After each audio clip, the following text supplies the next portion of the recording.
কেমন আছেন সবাই? আজ অনেক দিন পর চলে আসলাম। আজ নববর্ষর, সবাইকে নববর্ষের শুভেচ্ছা। নববর্ষ উপলক্ষে আজ রান্না করব পাঁঠার মাংস। এই যে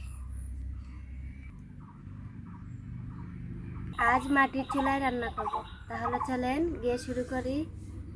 প্রথমে আমি মাংসটার মধ্যে দিয়ে দিচ্ছি গোটা কয়েকটা আলু, তারপর দিয়ে দিলাম পেঁয়াজ বাটা, রসুন বাটা, জিরা ধনিয়া, হলুদ মরিচ লবণ আর অল্প কিছু পেঁয়াজ কুচি এবং তেল দিয়ে প্রথমে মাংসটাকে ভালো করে মাখিয়ে নেব।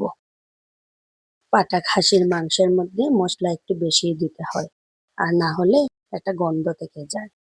আমি একটু মশলাটা বেশি ব্যবহার করি, আর বিশেষ করে রসুন।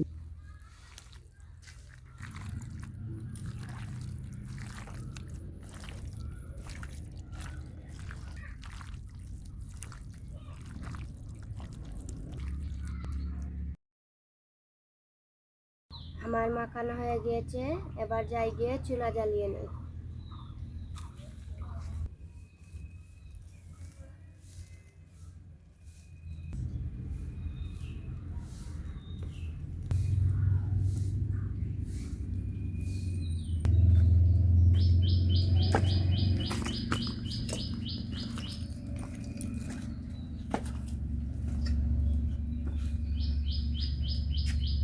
এবার কড়াইটা বসিয়ে দিলাম।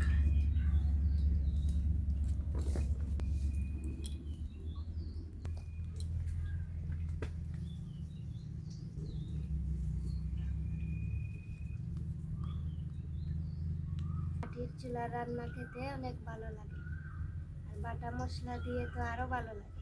তাই আজ নববর্ষের দিন ভাবলাম আজকে মাটির চুলাই রান্না করি।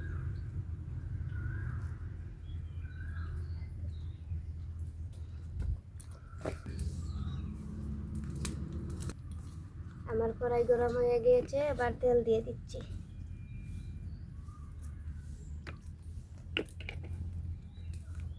দিয়ে দিচ্ছি দারচিনি ও আস্ত এলাচ। এবার দিচ্ছি তেজপাতা।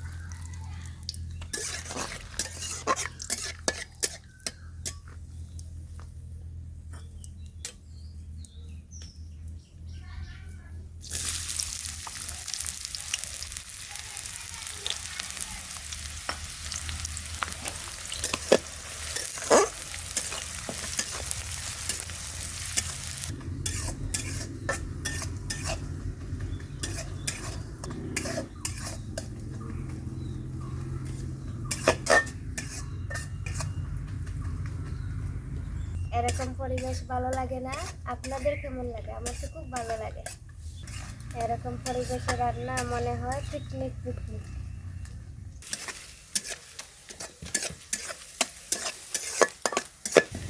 আমার পেঁয়াজটা লাল হয়ে এসেছে, এবার দিয়ে দিচ্ছি রসুন বাটা।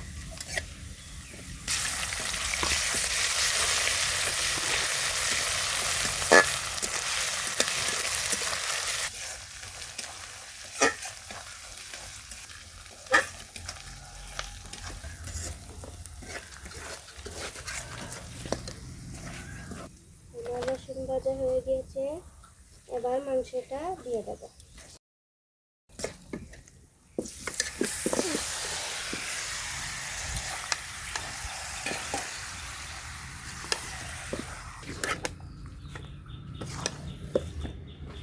ঝোলটা ধুয়ে একটু পানি দিয়ে দিলাম।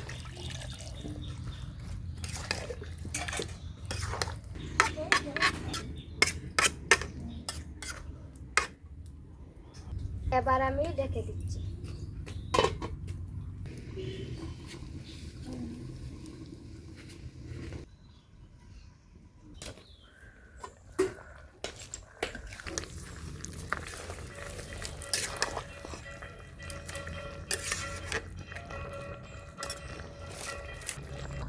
মাংসটাকে এভাবে ঢেকে ঢেকে রান্না করতে হবে, তাই আবার ঢেকে দিলাম।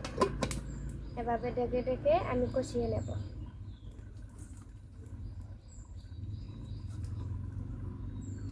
মাংসটা হোক, আমরা একটু চা খেয়ে নেই।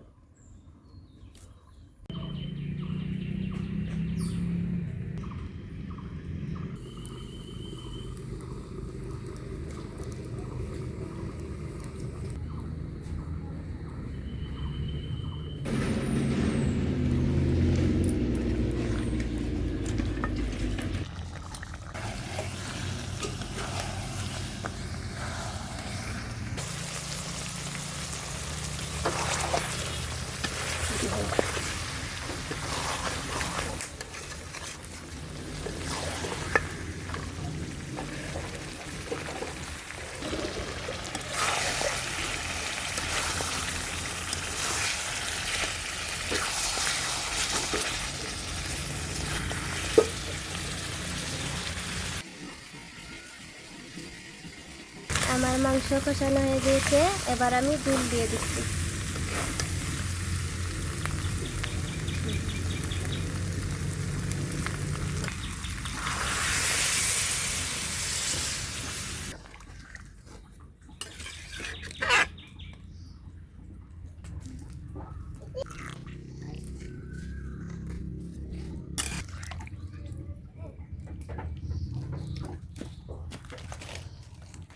এবার আমি ডেকে দিচ্ছি। আমি অনেকক্ষণ জাল দিয়ে নিয়েছি, এবার দেখি কি হলো।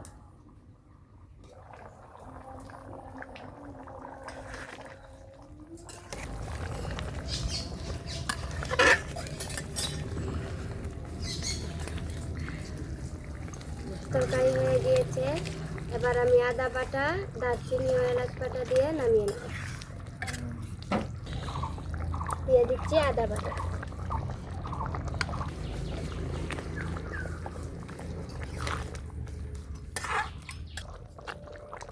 এবার দিয়ে দিচ্ছি দারচিনি।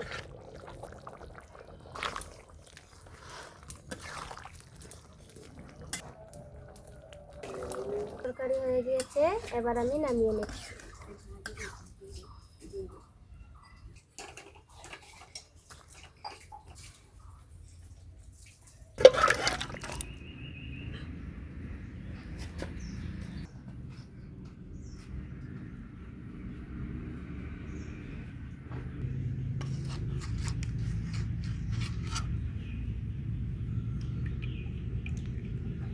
খাবেন আপনারা?